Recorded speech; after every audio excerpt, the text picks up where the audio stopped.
Hello बच्चों, तो Ohm's law हो चुका है ना। तो ये बताओ बच्चों, ओम्स लॉ में क्या था? तो V equal to I R, okay sir, V equal to I R था। अच्छा, V क्या था? तो potential difference across conductor, right. और E क्या, I क्या था? तो इलेक्ट्रिक करंट। ठीक है बच्चों, समझ में आ गया। अच्छा ये बताओ बच्चों, कोई मेरे से ये पूछा था, जी बताओ कि पोटेंशियल जो होता है वो वोल्टेज अपॉन चार्ज होता है नहीं होता है? मैंने बताया था, ठीक है, क्या बताया था कि अगर मैंने बताया था कि डेल वी जो होता है या तो पोटेंशियल जो होते हैं वो वोल्टेज अपॉन चार्ज होता है। कोई बोले कि डिफाइन 1 वोल्ट को डिफाइन करो, तो डिफाइन 1 वोल्ट। अच्छा मुझे पता है कि पोटेंशियल, इलेक्ट्रिक पोटेंशियल का यूनिट क्या होता है? वोल्ट होता है कि नहीं? तो इसका यूनिट वोल्ट होता है, ठीक है। ये वोल्टेज अपॉन चार्ज, ठीक है। वही बोले डिफाइन 1 वोल्ट, तो क्या करोगे? सोचो, ये 1 वोल्ट कब बनेगा? जब 1 जूल ऑफ वर्क और 1 कूलम ऑफ चार्ज का मूवमेंट है कि नहीं? उसे क्या बोलेंगे? 1 वोल्ट।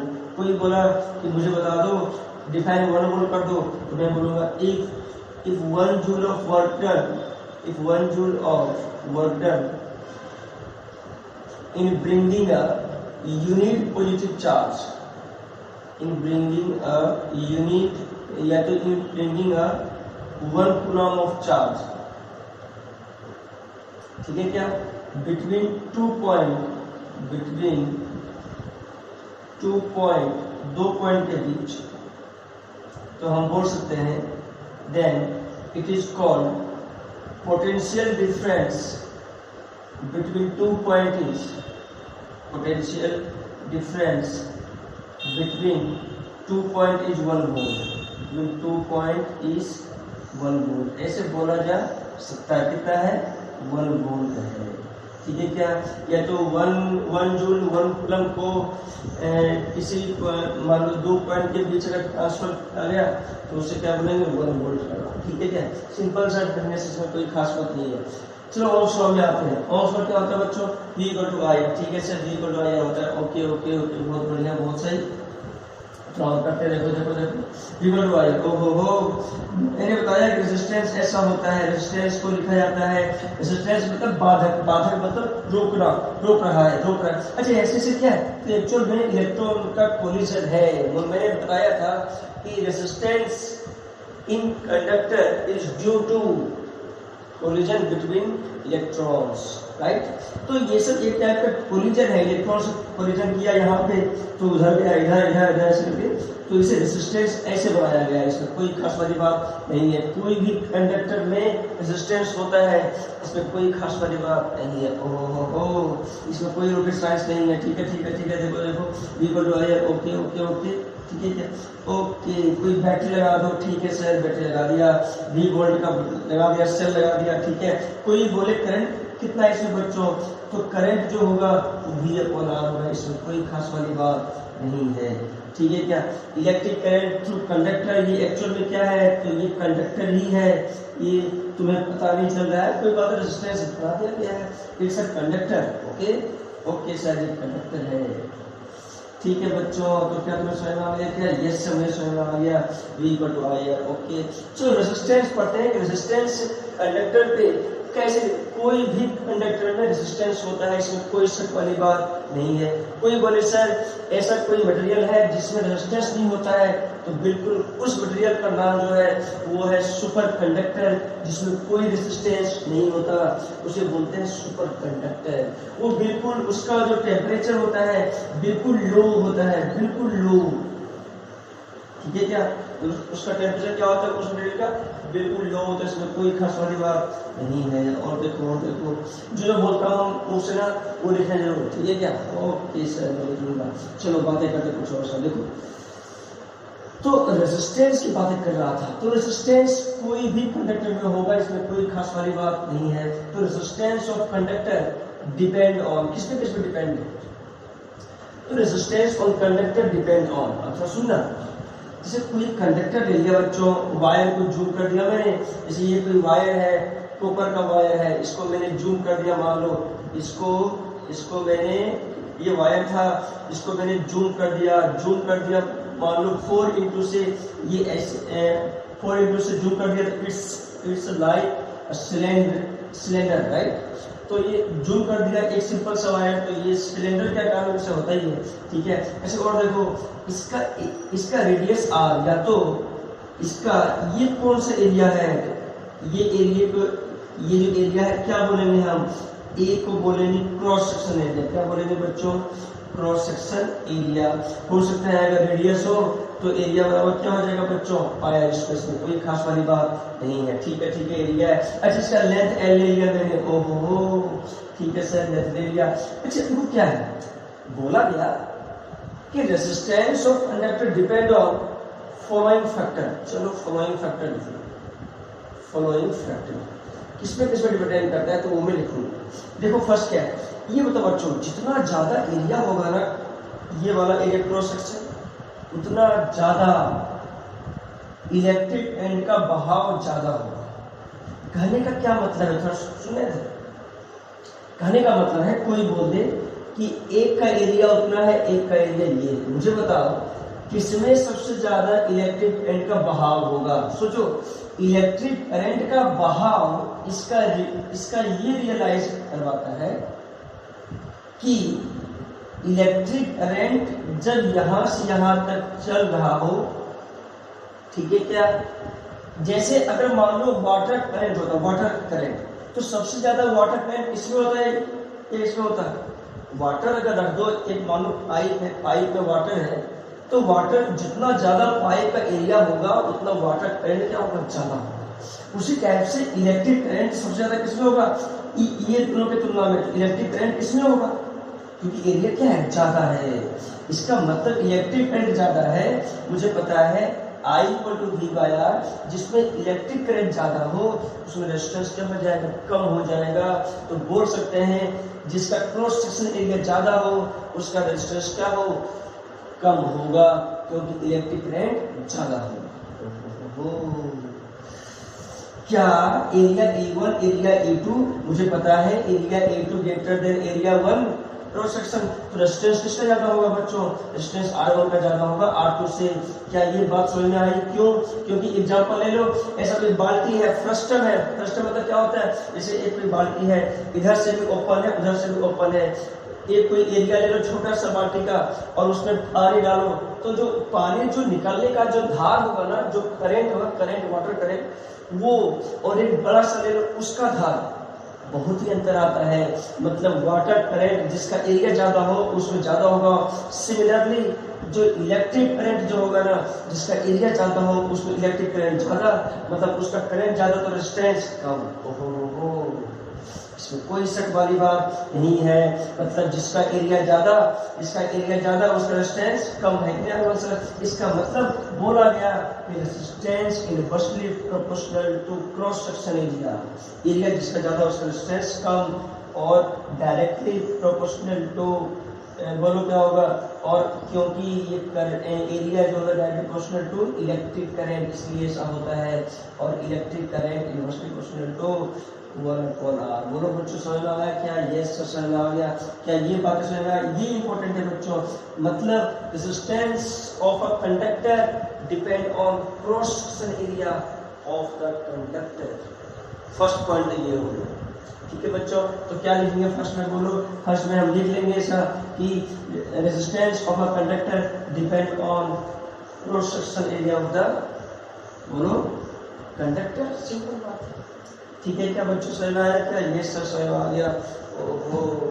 चलो भाई ये फर्स्ट लाइन लिखता हूँ, क्या लिखता हूँ बच्चों, देखो कि resistance of a conductor depend on, देखो देखो देखो फर्स्ट पॉइंट क्या है, तो resistance of a conductor depend on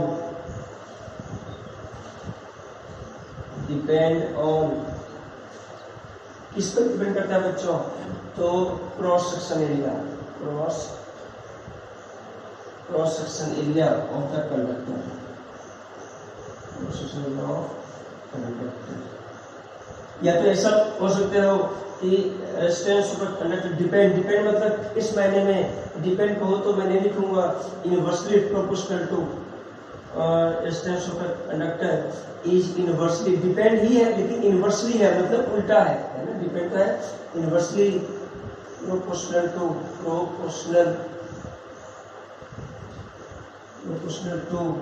cross section area of conductor.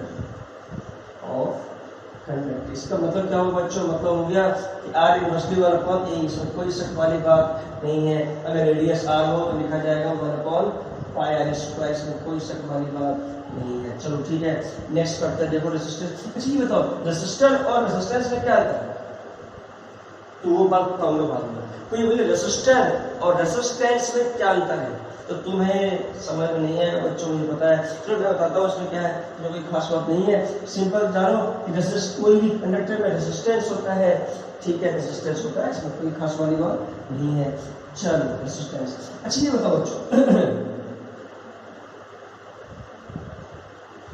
First हो गया, सेकंड में क्या है, सेकंड ये है कि resistance of a conductor is directly proportional to length, its length, इसका लेंथ, तो कंडक्टर का लेंथ डायरेक्टली प्रोपोर्शनल बढ़ जाएगा, r directly proportional to length. अभी इसका प्रूफ क्या होगा बोलो तो, जैसे जैसे लेंथ इंक्रीज करोगे वैसे वैसे रेजिस्टेंस भी इंक्रीज करेगा, क्योंकि कोलिजन विद इलेक्ट्रॉन ज्यादा होगा, क्योंकि जितना लेंथ ज्यादा उतना कोलिजन ऑफ इलेक्ट्रॉन ज्यादा, ठीक है बच्चों, इसीलिए डायरेक्टली प्रोपोर्शनल टू लेंथ होता है। कोलिजन जितना ज्यादा उतना रेजिस्टेंस भी ज्यादा, ठीक है क्या, इसलिए डायरेक्टली प्रोपोर्शनल टू लेंथ होता है, इसमें कोई शक वाली बात नहीं है। चलो तो लिखा गया ओवरऑल नहीं, डिपेंड तो और करता है, ठीक है क्या, तुम चाहो तो लिख सकते हो, ठीक है बच्चों, क्या बोला, डिपेंड तो और करता है, तुम चाहो तो लिख सकते हो, इसमें कोई खास वाली बात नहीं है। चलो मैं लिखता हूं resistance of a conductor also depend on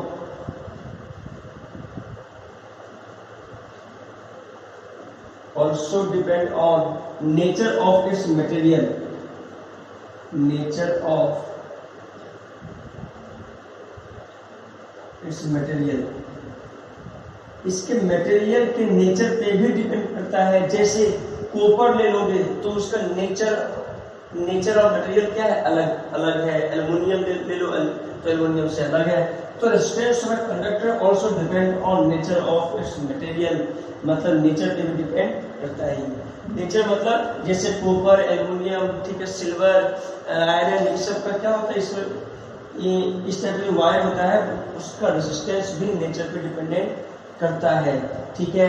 तो नेचर को कहा क्या गया, सुनना, एक तो और होता है, ये तो थर्ड हो गया बच्चों, और फोर्थ होता है, फोर्थ जो सिलेबस में नहीं है लेकिन मैं लिख दे रहा हूँ, resistance of conductor also depend on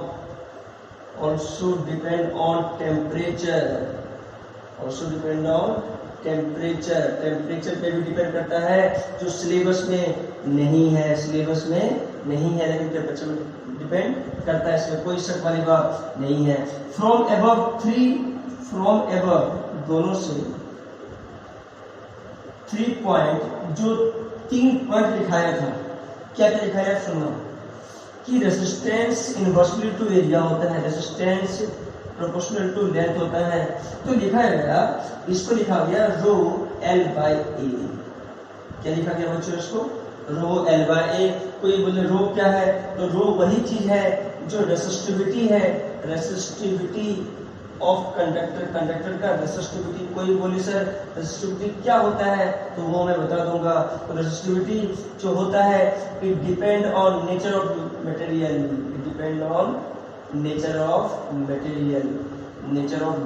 resistivity ठीक है, नेचर ऑफ मटेरियल पे डिपेंड करता है, इसमें कोई शक वाली बात नहीं है। कोई बोले it depend on nature of material, मतलब एग्जांपल एल्युमिनियम, कॉपर है कि नहीं, एल्युमिनियम लिया, कॉपर लिया, उस पर डिपेंड करता है। एल्युमिनियम, कॉपर, सिल्वर है कि नहीं, तो क्या लिया उस पर डिपेंड करता है, ठीक है। नीचे ऑफ इट्स मटेरियल, वही यही बात है ये, ठीक है क्या।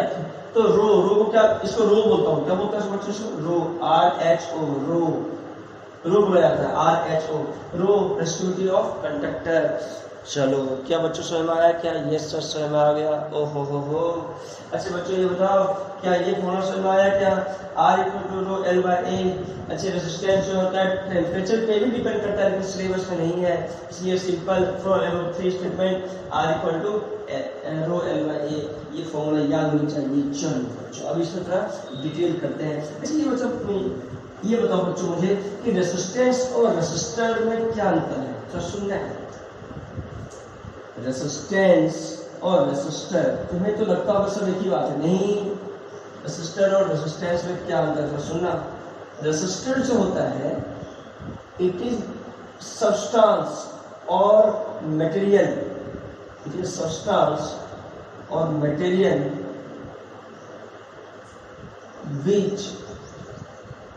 which oppose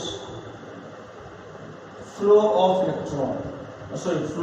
current, जो करंट के फ्लो को अपोज करे उस मटेरियल को क्या बोलेंगे, रेजिस्टर। जबकि रेजिस्टेंस होता है it is the properties of material, property होता है, क्या होता है ये, it is the properties of material, ये मटेरियल का प्रॉपर्टीज होता है। प्रॉपर्टीज और सब्सटेंस का अंतर है, प्रॉपर्टीज ऑफ मटेरियल और substance which opposes the flow of current। तो ये बच्चों अंतर है किसमें, रेजिस्टर और रेजिस्टेंस। रेजिस्टर क्या होता है, तो एक सब्सटेंस है, ठीक है। तुम चाहोगे कि द प्रॉपर्टीज ऑफ कंडक्टर लिख सकते हो, कंडक्टर भी हो सकता है which opposes the flow of current, कोई से कोई बात नहीं है। रेजिस्टेंस और रेजिस्टर में यही अंतर है। कोई बोले रेजिस्टर, तुम रियल रेजिस्टेंस के बारे में पढ़ रहे हैं, कोई बोले SI यूनिट क्या होता है रेजिस्टेंस का, तो SI यूनिट ऑफ रेजिस्टेंस, तो रेजिस्टेंस का SI यूनिट जो होता है वो जैसे ओम्स लॉ ने इसे लाया ना, ठीक है क्या। तो रेजिस्टेंस जो होता है यूनिट उसका ओम होता है, OH। ओम को ऐसे लिखा जाता है, SI यूनिट ऑफ रेजिस्टेंस, ओम को ऐसे लिखा जाता है, ऐसे यूनिट, या तो ओम भी लिख सकते हो, OHN, ohm SI unit of resistance, ठीक है। इसमें कोई शक वाली बात नहीं है। अच्छा ये बताओ V=IR, ठीक है, V=IR, या तो I को लिखा है। कोई बोले डिफाइन 1 ओम, क्या करोगे, 1 ओम क्या करो, डिफाइन 1 ओम, सोचो डिफाइन 1 ओम, इसको कौन सी खास बात है यार, डिफाइन 1 ओम क्या कहोगे, इफ 1 एम्पियर ऑफ करंट, मतलब ये 1 होना चाहिए, 1 ampere of current flows through conductor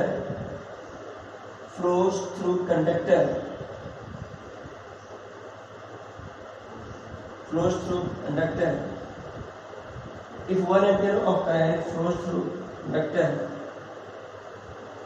with potential difference 1 volt, है ना, with potential difference 1 volt, 1 ampere 1 volt तो 1 ओम हो जाएगा, इसमें कोई खास वाली बात नहीं है, सिंपल है। इसमें क्या है, तो ऐसा रेजिस्टेंस क्या होता है, ओम होता है। अब पता है बच्चों, इसमें सर्किट जो आता है वो इंपॉर्टेंट है, circuit very very important. Circuit सिखा दूंगा तो एक बार में तुम्हें चस्का लग जाएगा, इसका चस्का लग जाता है, जैसे चस्का लगता है लड़कियों को देखने में क्लास में, लड़की को लगातार देख रहा हूँ, अरे जब मैं भी था ना तो ऐसे होता था, थोड़ा बहुत चलता है, लेकिन थोड़ा बहुत मजा तो होना चाहिए, उसमें कोई शक वाली बात नहीं।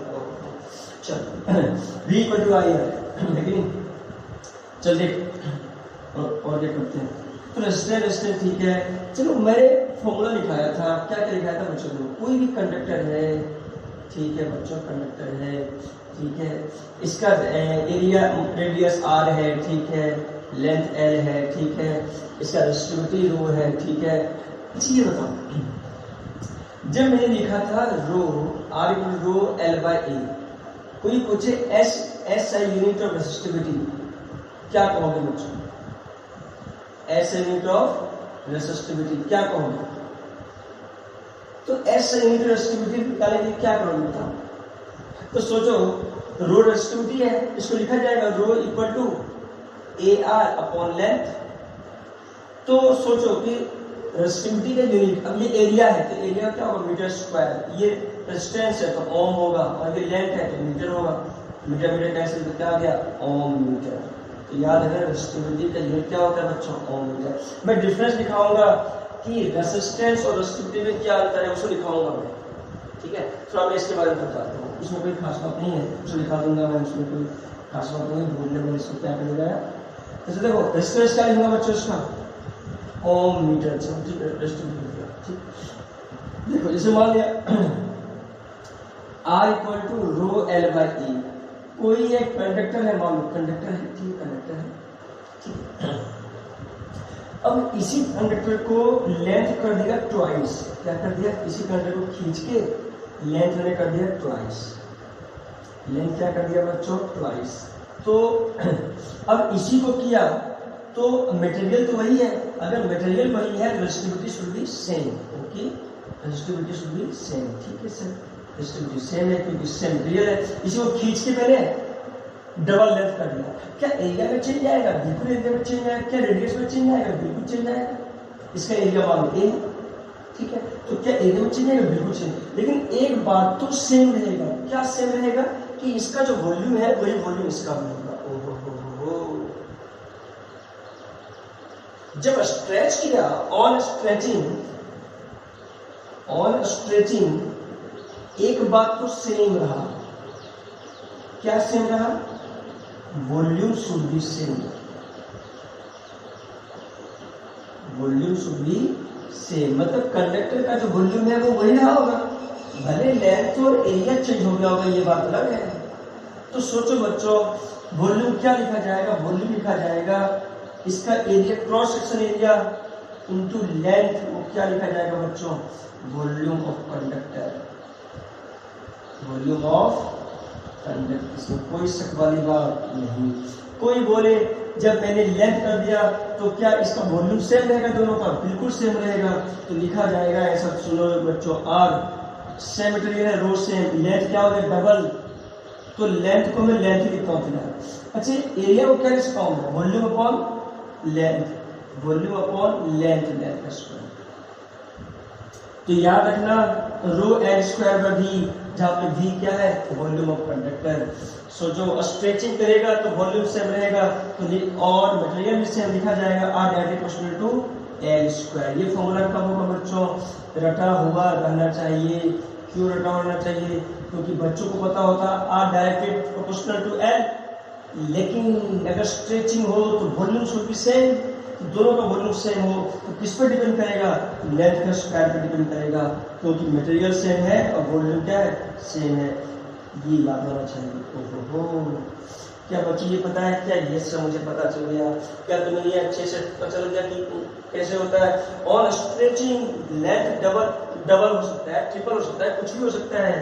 तो जो रिलेशन आएगा ना, जो रिलेशन आएगा ना वो आ जाएगा question to L square. Question क्या आता है, जब क्वेश्चन ऐसा आता है ना बच्चे तो आश्चर्य हो जाते हैं, ओहो ये क्वेश्चन कैसे बनेगा, सर मुझे समझ में नहीं आ रहा है। क्या क्वेश्चन आता है बच्चों, चलो देखो एक लाइन का आंसर है, सुनने तो करें। जैसे मान लिया एग्जाम्पल क्या है सुनना, वायर इज स्ट्रेचिंग या तो stretched twice of its length, twice of its length, length का ट्वाइस क्या किया स्ट्रेच कर दिया गया, ठीक है। इफ इनिशियल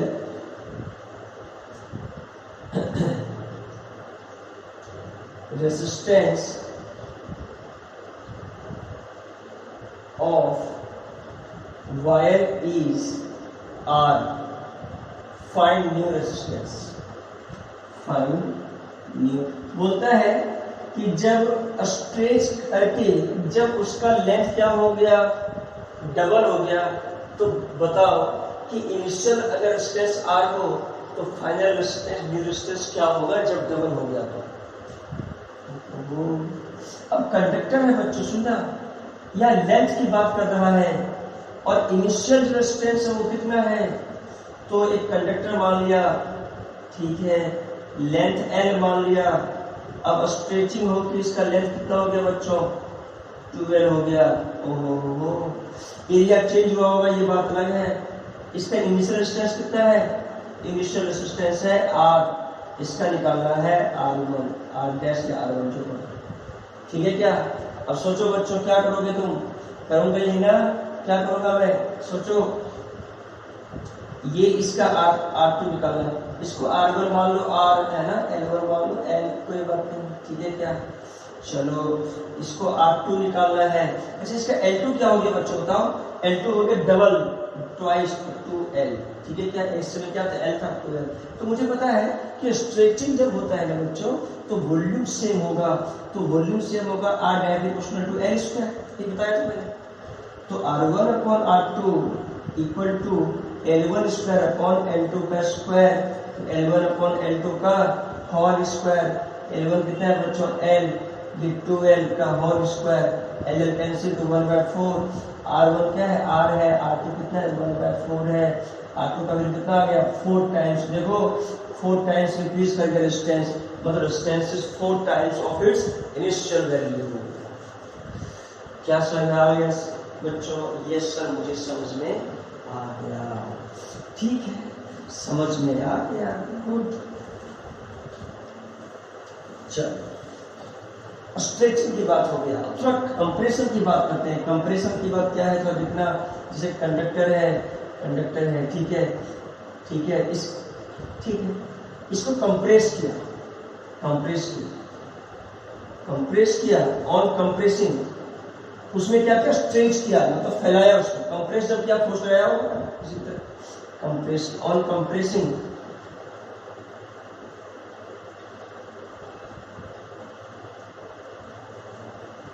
इट्स रेडियस, इसका रेडियस चेंज होगा, सही बात है क्या, कंप्रेस हो क्या चेंज होगा, इसका रेडियस चेंज होगा, इसमें कोई शक वाली बात नहीं। इट्स रेडियस चेंज, इसका रेडियस चेंज होगा,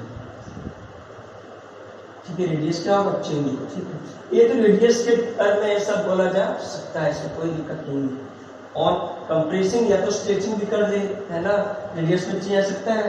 अच्छा कोई छोड़ो, एक कंप्रेशन की बात अलग, मान लो ये बोलता हूँ, सोचो कि मान लिया कि एरिया जैसे R equal to row L/A होता है, मुझे पता है वॉल्यूम बराबर एरिया इंटू लेंथ, ठीक है। कोई बोल देगा कि रो लेंथ को लिख लो, लेंथ क्या होगा, volume upon area A square, सही बात है बच्चों, लेंथ में low volume upon A square. कभी बोले कि रेडियस डबल हो गया, तो बोलो क्या लिखोगे, पाई R स्क्वायर का होल स्क्वायर एरिया है कि नहीं, rho V upon pi R4। तो radius directly proportional to 1 upon R4। अगर वो रेडियस के टर्म में दिया हुआ है, अगर रेजिस्टेंस निकालना है तो R directly proportional to 1 upon 4 radius के टर्म में।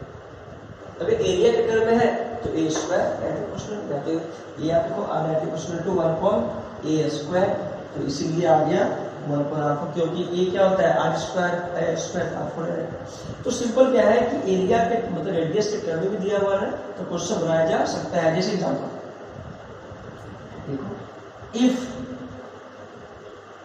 रेजिस्टेंस ऑफ अ वायर, नहीं इसे लिखा है, resistance of a wire is, resistance of a wire is 20 ohm, कितना है 20 ओम, ठीक है। If it's radius is half, उसका रेडियस हाफ कर दिया गया है, radius of cross section wire is half, है ना, radius of wire, radius of cross section area, cross section area या cross section of wire is half हो गया, तो फाइंड न्यू रेजिस्टेंस इसमें कोई शक वाली बात नहीं है। इसमें क्या किया, रेडियस क्या कर दिया, हाफ कर दिया, मतलब समझो रेडियस हाफ कर दिया, तो R1 को अगर R1 कितना है 20 ओम, और रेडियस R1 को अगर मान लो R, तो R2 निकालना है, ठीक है क्या, न्यू रेजिस्टेंस निकालना है, और R2 जो रेडियस कितना हो गया, हाफ हो गया, तो R/2 2, इसमें कोई शक वाली बात नहीं है। मुझे पता है रेजिस्टेंस डायरेक्ट टू 1/R4, तो क्या लिखा जाएगा बच्चों? क्वेश्चन में लिखा जाएगा अगर ये मुझे आता है तो एक लाइन का आंसर है। क्या आंसर है बच्चों? देखो इसका आंसर है कि R1/R2 equal to R2 4/R1 का 4 लिखा जाएगा। R2/R1 का 4, कोई शक वाली बात नहीं। R1 कितना है? 20 ओम है। R2 निकालना है तो बताओ R2 कितना है? R/2। R1 कितना है? R4। R कैंसिल तो 1 का 4 तो 1, 2 का 4 कितना? 16। 20/R2 equal to 1/16। R2 कितना आ गया बच्चों? 32 320 ओम। समझ आया बच्चों? क्या है रेडियस? क्या हो गया? हाफ हो गया।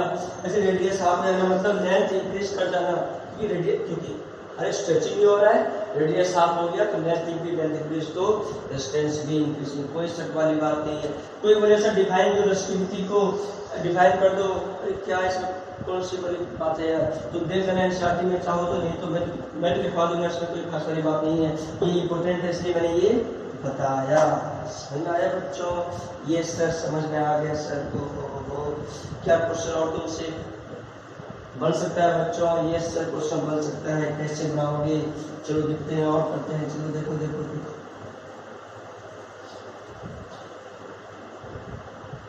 चलो देखो क्या लिखा हुआ है। A wire has resistance, एक और एग्जांपल करते हैं। A wire has resistance 100 ओम। कितना ओम है? 100 ओम। ठीक।